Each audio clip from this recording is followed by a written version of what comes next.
पदोन्नतीतील आरक्षणासंदर्भात मागील 3 दिवसापासून जो गदारोळ राज्यामध्ये पसरला होता आणि या पदोन्नतीतील आरक्षणामध्ये व्हीजेएनटीच्या आरक्षणाच्या संदर्भात जे सुप्रीम कोर्टामध्ये अधिकाऱ्यांच्या समितीचा अहवाल त्या आधारे जे एफिडेव्हिट दिलं गेलं होतं, एडिशनल एफिडेव्हिट, त्यावरून व्हीजेएनटीच्या या घटकाला आरक्षणापासून दूर ठेवण्याचा जाणीवपूर्वक प्रयत्न काही मंडळींनी केल्याचा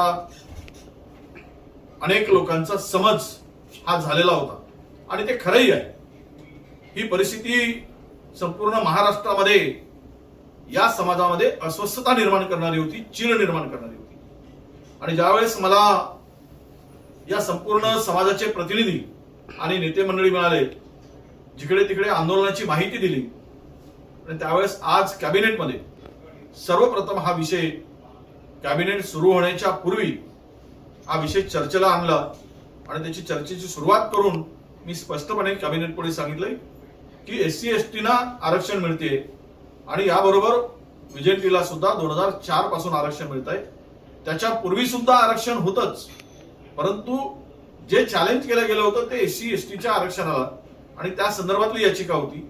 परंतु व्हीजेएनटीच्या संदर्भात कुठलाही विषय नसताना हे एफिडेव्हिट का केलं आणि त्यांना आरक्षणापासून दूर ठेवण्याचा जाणीवपूर्वक प्रयत्न का केला गेला, हे कोणी केलं, या संदर्भात चर्चा झाली. त्यानंतर अनेक मंत्री महोदयांनी त्यामध्ये चर्चेमध्ये सहभाग घेतला. परंतु आज मला व्हीजेएनटी बांधवांना सांगताना आनंद होतोय की जे यासाठी सातत्य राखून प्रयत्न करत होते की आज आम्ही जो एफिडेव्हिट दिला गेला तो एफिडेव्हिट मागे घेण्याचा निर्णय आजच्या कॅबिनेटमध्ये झालाय आणि नव्यानं एफिडेव्हिट देऊन त्यामध्ये हे आरक्षण आवश्यकच आहे अशा प्रकारचा निर्णय सुद्धा कॅबिनेटमध्ये घेण्यात आलेला आहे.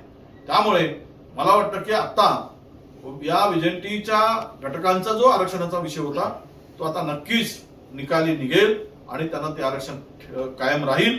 यासाठी राज्य सरकार स्वतंत्र या व्हीजेएनटी समाजासाठी वेगळा वकील सुद्धा जे सुचवतील तो वकील लावण्याचा निर्णय सुद्धा कॅबिनेटमध्ये झालेला आहे आणि ते एफिडेव्हिट मागे घेतल्यामुळे उद्याच्या उद्या तो एफिडेव्हिट मागे घेण्याची कारवाई पूर्ण होईल आणि यावर निश्चितपणे आरक्षणाचा जो प्रश्न आहे तो निकाली निघेल.